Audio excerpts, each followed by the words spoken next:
How to fix if KineMaster is not supporting the audio format. Now, in order to fix this issue, you need to change the audio format that you are using in KineMaster. In order to do that, you can use several audio format changing application or the converter applications. I am showing this Audiolab application specifically. You can get this app in App Store and Play Store. Just simply download it and open. And after opening the application, you will get to see so many options from this home page. You just simply need to select this option of converter.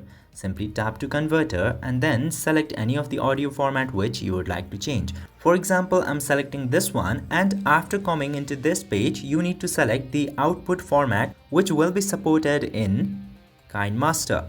You can select any of these, and after doing all this, just simply tap into this button and it will take a little bit of time to process, and your new audio in a different format will be saved. And now you can use this audio in KineMaster. I hope this video helped you. If yes, don't forget to hit that subscribe button.